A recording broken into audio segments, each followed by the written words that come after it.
Over 2,000 years ago in ancient Greece, a philosopher named Plato conceived of a metaphysical world that he called the world of forms. He believed that our physical world, the world of substance, is but a shadowy reflection of forms. Plato believed that ideas, which he called forms, were superordinate to matter. He proposed that ideas were the purest of all things, and he believed that true intelligence was the ability to grasp the world of forms. 2,000 years later, I'm going to prove that he was right, using a series of visual and intellectual models. I'm going to introduce you to my modern version of Plato's world of forms. I'm going to introduce you to a theory on complex relationships and the forces of attraction they exert into the fabric of space and time. And finally, I'm going to introduce you to the fundamental mechanics of our genuine mind-over-matter reality. Let's start. People move because of their jobs. People move because they have to eat. People move because something meaningful has caught their attention. In essence, people move because their minds have abstract relationships needing engagement. Feelings erupt like hunger or pain when these relationships are breaking down. The cells in the body are all driven by relationships. Life cannot just ignore its relationships, otherwise it can die. It could be said that relationships force people across space to live. This relationship force pulls people like how gravity pulls people. And as the relationships increase in depth, the realities of the related people can dramatically change. All independent realities are reflective of underlying relationships. People are pulled together into unique spaces of reality because of the attraction within relationships. Basically, as a well-known anecdote, our spatial environments are indicative of the relationships we hold. For example, if we associate with the wrong people, we will eventually end up in the wrong places. And the fact is, all relationships are driven by our minds. We feed our relationships with real energy and real time. Relationships in turn reflect themselves back into our realities, and what's perhaps most startling about this theory is that complex, intelligent relationships are multidimensionally interwoven into space-time. Let me explain how it can all work. Time and space are physically interwoven into something called space-time. In physics, as a body of matter accelerates and moves through space, its time dilates. The twin paradox of special relativity explains that two people born on the same day can age differently if they move differently. A twin that travels at light speed for a relatively short period of time could return to Earth long into its future, perhaps tens or hundreds of years later, only to find humanity changed and his twin long deceased. In space-time, all forms of acceleration cause shifts in time.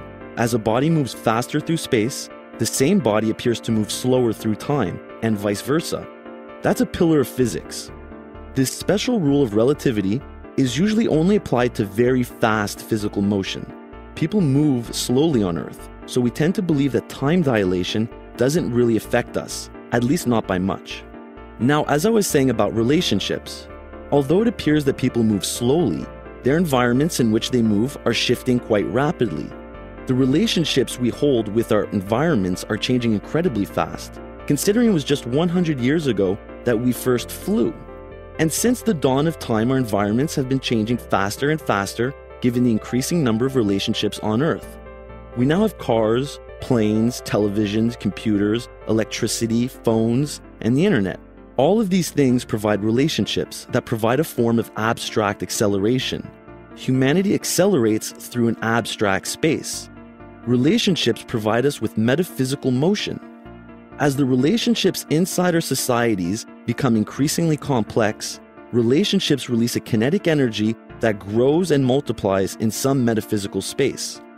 What I'm saying is that the kinetic energies within groups of intelligent relationships build into large acceleration fields in an abstract web that is interwoven with space-time, and time dilation occurs between these large fields that is reflected as visible material changes of space and time within our complex societies. Take China, for example. In almost a blink of an eye, it's grown into an international superpower. From their point of view, the rest of the world just looks frozen in time. The rest of the world appears at a standstill, like their time was moving slower. To explain it differently, one could say that the rest of the world is going the way of the dinosaur. They appear slow and they appear to be going extinct. What seems to happen is that a powerful group of minds working together in complex organization is capable of accelerating their time to a point in the future where these conclusions are inescapable. The time of simpler groups appears slow, and they look like they're going extinct. It should be akin to the special theory of relativity, however in a more abstract sense concerning intelligent, complex life. Why on earth is everything going extinct? I believe it's time dilation. Complex societies are speeding into the future, leaving behind organizations with less relationships. Small communities all over the world are going extinct. Their language, their ways, and their thoughts. Everything competes for time through relationships. All people are voyaging and evolving their complexity through time, and ultimately, complex groups of people are inadequately connected with the smaller life forms around them. Essentially, complex groups are leaving simpler groups behind on their voyage through time. For each of us, survival is entirely dependent on the relationships that our minds forge with its environments. No relationships, and your mind gets left behind. You'll look like you're dying, or even worse, you'll appear dead to everyone else. Without relationships, all things appear to die because they can't accelerate fast enough through time. Life and death is essentially an effect of space-time. And non-living things travel through time with us.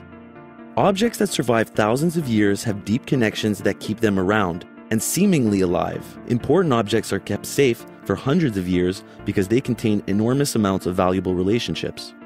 This applies to all organizations and societies. The progress and decay of nations is a measure of their motion through time. A poor nation, for example, is literally stuck in the past. Anyone can come to this conclusion by looking at their basic infrastructure. Their change happens slowly. They have the technology that a more modern nation possessed 100 years ago. In short, these nations have a time deficiency. The economic and social imbalances between nations is a direct reflection of imbalances in time because of imbalances in relationships. I'm hypothesizing that complex relationships are causing an abstract form of time dilation. Our thoughts are causing shifts in space and time on an intelligent level. Complex societies appear to progress faster through time relative to simple societies because of some complex, accelerated motion in an abstract region of space-time. Here's another example. Consider two equally acceptable candidates for the role of CEO.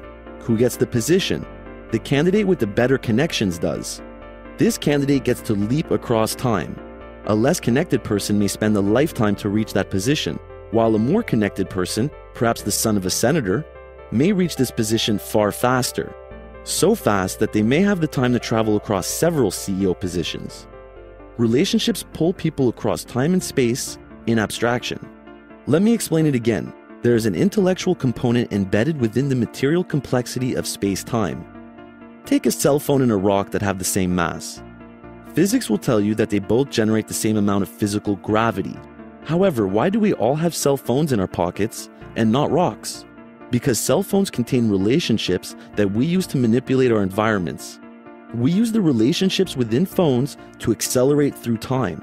And as a result of these relationships, human beings are gravitated to cell phones in physical reality. And as a visible reflection of the frequency of these relationships, they just appear almost magically.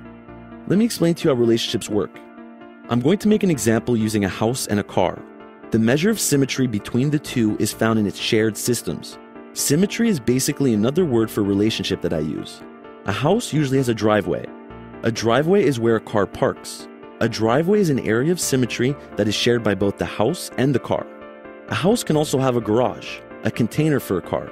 A garage is another common symmetry. A house is usually attached to a road, a structure designed for cars. All of these coinciding symmetries attract cars to houses. So what does that mean? Well, if you see a house with a garage, a driveway, and a road, you will probably see a car around too. Even cars that drive near the house but don't belong to the house are attracted. Now imagine a house without a garage or a driveway. What are the probabilities that there will be a car nearby? Subtracting these symmetries lowers the chance that cars will be attracted to the house. Envision a house in the middle of nowhere surrounded by trees. In this situation, there's very little chance that anyone would see a car around. It takes potential relationships to drive intelligent, complex matter together. It is only symmetry that dictates attraction and the probability of events coinciding in space and time. Let me give you another example. Let's say that I share a symmetry with somebody. We both like to shop at the same department store. Through this symmetry, there's a higher probability that we will coincide sometime in the future at the department store. If we share more symmetry, such as we both work in the same office, the probability of intersection goes up. The symmetries sum and multiply together, like in probability. Its total goes even higher if we share the same workspace. It goes even higher if we share the same carpool. Attraction pulls symmetrical systems of energy closer together in space and increases the probability of observing a reflection of their mind. Imagine that a person misses the daily carpool, so you cannot observe them in person. Is it still possible to observe their mind? What if, for example, someone mentions their name during the carpool trip? Talking about somebody is a reflection of their mind, and the relationship their minds hold in what I call a world of thoughts. Systems that are further away from us in the world of thoughts are less likely to have a perceived impact on our lives. However, as long as any symmetry is shared, there's a potential that any given system can somehow impact our realities. Our realities are folded together based on our relationships and the way that we interact within them. I believe there's an order that forces symmetrical systems closer together in this world of thoughts, and it's just like gravity. In fact, gravity is a reflection of this attractive order. And through order, symmetrical systems always attempt to appear closer together in physical space. In the end, I believe that gravity and the other laws of physics are reflected as a consequence of the rules guiding abstract relationships within a world of thoughts. This world is like a map of the connections between everyone's thoughts. And it's not a map between brains, it's a map between minds. I believe there are invisible, mechanical interactions of relationships in space and time. An invisible realm of thought is not a new idea. It was once pioneered by Plato from ancient Greece and René Descartes from the Enlightenment period. Both Plato and Descartes advocated for the existence and indeed supremacy of non-physical reality. Plato constructed the theory of forms to describe distinct and immaterial substances inhabiting the world of forms. He believed that the objects we perceive as physical are just shadows of this invisible world of forms. Descartes took the argument further in his concept of dualism by claiming that the mind and brain were different entities inhabiting different realms of the universe. Descartes stated, "The mind is a substance distinct from the body, a substance whose essence is thought." His statement forms the basis of the dualistic theory of mind. These theories take root in the notion that the physical world is emitted, emanated, or reflected from the non-physical world. However, there has never been a clear medium to elaborate the mechanism between non-physical and physical, between thought and matter. I believe this notion of a world of thoughts is far from impossible. Our notions of space and time have always changed, and we might soon realize that our lives are but a figment of our own imaginations, dreams that we can control if we only knew the mechanics of the world of thoughts. All of our minds interact in the world of thoughts according to some fundamental laws of complexity, and the physical bodies of Earth follow along. Thought is first, and physical motion is second. Understanding abstract relationships is of paramount importance. What is Facebook? What is the internet? What is humanity? The interconnectivity of people, along with the interconnectivity of things that they care about, has always been the biggest issue facing civilization. Interconnectivity problems in the thought world is the cause of problems in the physical world. For example, as our global village keeps growing, more incredible problems seem to appear along with it. Poverty, disease, cancer, water shortage, climate change, land pollution, marine pollution, space pollution, terrorism, genetic disorders, psychological disorders, birth disorders, child abuse, drug abuse, animal abuse, economic abuse, corruption, murder, violent crime, hate crime, white-collar crime, gun control, mind control, psychological warfare, nuclear warfare, chemical warfare, biological warfare, robotic warfare, nano warfare. I propose that the underlying cause to all of these problems is one thing: a breakdown in relationships. The problem is that we don't understand how the relationship even works on a fundamental level. And as a result, we miscommunicate within relationships. We misunderstand how growth and change work within relationships. We misrepresent the complexity of relationships. And we also miscalculate the value of relationships. Science must explore the idea of the relationship on a fundamental level. The best way to solve our problems going into the future will be to uncover the truth about relationships and how they leverage different forces of attraction. With these rules, we will guide ourselves back into stable environments where growth and change can take place effectively, Basically, by organizing our individual and communal thought, our problems will dramatically disappear as the solutions magically appear.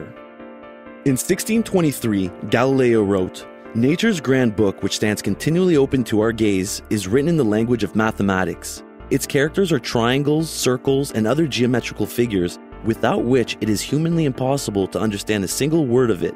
Without these, one is wandering around in a dark labyrinth."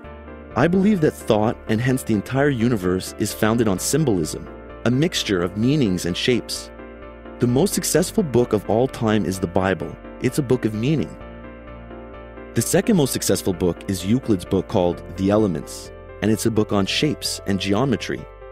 I believe that I can prove that geometry contains the rules that explain a universal structure that extends past physical space-time and into an abstract multi-space. All forms of construction reveal purpose, order, and rules. As such, we inhabit a goal-oriented reality with rules. We inhabit the great game of evolving complexity. Its rules manage the growth and change of all relationships. And the responsible way to play any game is to know and understand the rules. I propose that the rules can be visualized with fundamental symbology and geometry. I believe there are symbols for how things work, found throughout civilization. As we construct complex forms of matter, we use these complex symbols. Across time, we stack these symbols and they're reflected into everything we see and experience. As a society, we have lost sight of symbolic value because we have overlooked the depth of our ancient foundation. I believe there's an order of particular models that we can all understand. The universe must be relatable to everyone through visual interpretation, not just mathematical equations. In this way, all people can participate at improving their lives collectively. Ultimately, this type of theory should be best suited at providing the best possible forms of freedom for everybody on Earth while still balancing the safety of all our minds. We might be able to track the invisible forces exerted by relationships and their corresponding physical motion. We might be able to better predict when and where colliding events will occur in our complex reality. We might know how to better prevent collisions that lead to war. We could effectively organize thought and prevent interference while retaining its maximum possible connectivity and interaction. In conclusion, a new theory of this scope can lead us to a map of all relationships and how they affect nearby groups of relationships. Think astronomy, but magnified into a world of thoughts.